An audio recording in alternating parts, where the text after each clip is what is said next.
Hello and welcome to Pardon the Integration, Ransomware Protection, Don't Get Caught with Your Data Down, a podcast where we tackle 3 top trends in the channel today. I'm your host, Ed Hannan, and my guest today is David Boland, Product Marketing Director with Wasabi Technologies. As Wasabi's Product Marketing Director, David's responsible for positioning and communication of Wasabi's disruptive hot cloud storage service to the market, customers, partners, analysts, journalists, and internal team. David focuses on translating cloud storage technology into consumable services that help customers understand how to develop, enhance, and serve their data storage needs. Thanks so much, David, for joining me today, and let's get started. And just as a reminder, we're going to be talking about, like I said, ransomware protection. Don't get caught with your data down. And the way the show works is we have 3 topics we'll discuss throughout the broadcast and 3 minutes to talk about each topic. Our topic 1, the reality of ransomware. The second topic, fight back against ransomware. And our third and final topic, why Wasabi makes sense. And as you watch today's program, you'll see a countdown clock on the bottom of your screen. But let's get started with that first segment, the reality of ransomware. And David, first question for you is, how bad is the state of ransomware right now? That's a great question, Ed. It is at the peak of ransomware horror for most people out there now. It's never been like this before. The number of attacks last year increased 50%. The average ransom request has gone up 3 times. It used to be $450,000. Now it's $1.2 million. And it's estimated that half of the small businesses, small business and large businesses in North America last year were attacked somehow, some way. They may not have been successful, but at least half of the companies out there, enterprises out there, received some kind of attack or an attempted attack. And who's the primary target for those ransomware attacks? You know what? Everybody is a target these days. It's unfortunate. That's the way it is. We saw recently oil pipelines, a ferry that takes passengers from Cape Cod to the islands, off of Massachusetts. We see hospitals and medical researchers. Nobody's immune to it. Last year, during the beginning stages of COVID, hackers were attacking hospitals and research firms. One of the very first attacks, 20, 30 years ago was a World Health Organization at an AIDS conference. Just because you're doing good for the world doesn't mean that you're immune to hackers. I mean, Mother Teresa, saving orphans, would probably have been a victim, had she used computers back in the day. MSPs and third parties who have access to companies are becoming increasingly vulnerable. Where would you say organizations fall short with that ransomware protection? You have to assume that you're going to be attacked, and you have to identify what the stages of an attack will look like. There are signs that you can look for on your network or within your IT organization that you will soon be attacked. And maybe the attack will be successful, maybe it won't. But if you find a network scanner that's out of place, time to investigate, right? Keep your eyes open for tools that disable antivirus software, Process Hacker or IT Bit Uninstaller, PC Hunter, or anything like that. Additionally, look for Mimikatz. That's a good tool, but however, it's used to identify what username and passwords are. And, someone places Mimikatz in a place where it doesn't belong on your network, you should be aware. And then lastly, suspicious behavior. It sounds like common sense, but if you remove antivirus software or a scanner and it pops back up again, that's suspicious. That needs to be investigated. Identify test attacks.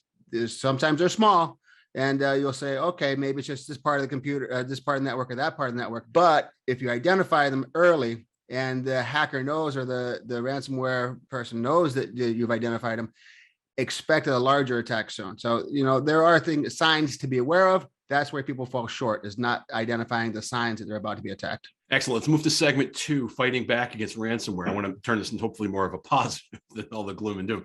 Is there actually a better way you can back up data? Assume you're going to be hit. That's simple. So assume you're going to be hit. Constantly back up your data. If you have there's a RTO, recovery time objective, and RPO, recovery point objective, that if you back up once a week and you are hit and you need to recover from a backup software, then depending on when your last backup took place, you're going to lose some data, right? So if you back up, do incremental backups twice a week, your recovery point objective is better. So constantly back up when you can. Additionally, protect your backup console. Administration rights are critically important. Use multi-factor authentication for administrative accounts. Use 2-factor authentication for where you can, and make sure that accounts are configured so that they each have a minimum privilege required for that function.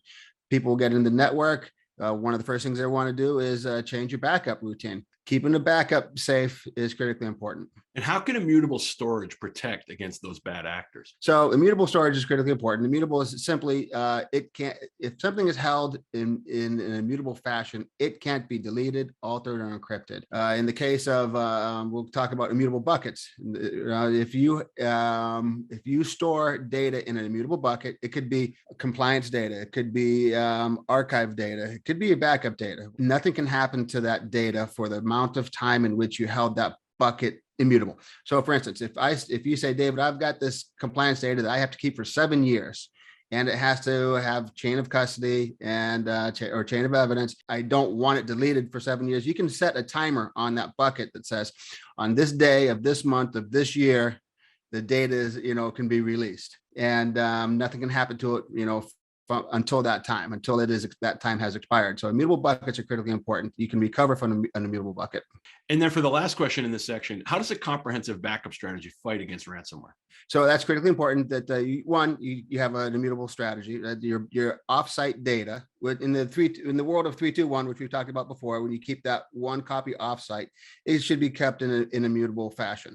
All right. 2, have a recovery plan. If you are attacked and your systems are locked and all of your emergency information is kept on a computer someplace, you may not have access to it. Make sure that you write down on a piece of paper, old-fashioned hard copy style, where what the security keys are to your buckets, who to contact, what are the telephone numbers, what are the email addresses, because if it's on your computer or on your system, you may not have access to it. You should also have a practice plan in which you practice recovery from your backups. Have a isolated recovery environment, an IRE, isolated recovery environment that's walled off from everything else, that you can download from the cloud your data that you've backed up, run your antivirus against it, find out what was the most recent recovery point objective that is good, and then get back up and running again. So having a plan to recover is critically important. Having the backup of a backup of a backup is definitely the way to go. I've heard also people say, like, take a photo of the thing that you wrote down, so you have like multiple copies of it. There you go. Some of it. So let's move to our third segment, why Wasabi makes sense. And for the first question, how can the people, the folks watching the show and their customers proactively prevent cyber attacks? Look for the signs I mentioned earlier, the 5 signs, a scanner on the network that shouldn't be there. Look for tools that disable antivirus. Look for Mimikatz, suspicious behavior, flag it, don't let it go away over the weekend. And then the test attacks. If you find out you have been a test attack, the test attack has been done on you, expect it coming soon. So identify proactively what the signs are. Now, once you have those signs in mind, that's one step. 2 step is to have a recovery plan and an isolated recovery environment. 3, have an immutable copy of your data that can be used, that can't be deleted or altered or encrypted by the bad actor if they get access to your network, and if they get access to your backup, and if they get access to the cloud, which will be difficult, they won't be able to do anything with the data. Excellent. And then for my next question, how does object lock help lock down your data? We talked about immutable buckets. Fantastic. So it's great for compliance, great for archive. It's great for unstructured data. From a backup perspective, because there's change data involved and new data involved and incrementals and forward forever incrementals, object lock puts that immutability on each specific object in which it's storing. That means that I can have a bucket that has a bunch of different objects that have different expiration date, which is fantastic from a backup perspective, because there's always change data that goes on, and having object lock capabilities in your backup software, the storage in which you put it in needs to honor the dates in which those objects have been locked for. So if I am a storage environment and I'm receiving multiple different objects with multiple different expiration dates on their locks, and then deleting that data on those once those objects have been expired, that's what you want. And in the case of Wasabi, we honor object lock dates that are given to us by Veeam and Rubrik and Commvault and Arc and anybody else who offers object lock. Object lock has become critically more important, and you're going to see it in a lot more backup softwares going forward.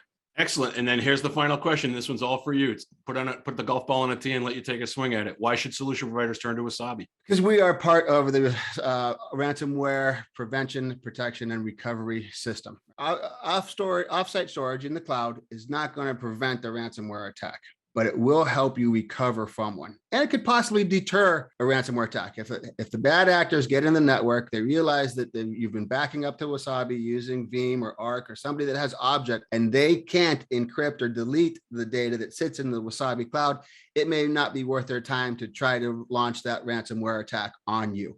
So it could be used as a deterrent. It's definitely used as a recovery system. Now, if I'm an MSP or a channel partner and I've got a solution that I'm providing to my clients, I want to make sure that each part of that solution fits into a ransomware protection scheme or solution. So you have your software, your backup software, you have your on-prem hardware, and you have your cloud, and all of it must be as safe and secure as possible. And that's where Wasabi fits in. We're a great solution for ransomware protection or recovery. David, you're the best. I'm going to go back and watch this again with a notepad and take a bunch of notes. And I'm sure everybody who's watching today will be doing the same thing. So thank you for joining me as always. Thanks for everyone for watching. And before we leave, I'm going to share some quick takeaways that I had. Like I said, I wrote down, there's 3 bullet points there, but there's actually like 10 within the 3 bullet points. So mine would be, we are at the peak of ransomware right now, unfortunately, and everyone is a target. You must assume you will be attacked. If you haven't been attacked, you probably know someone who has.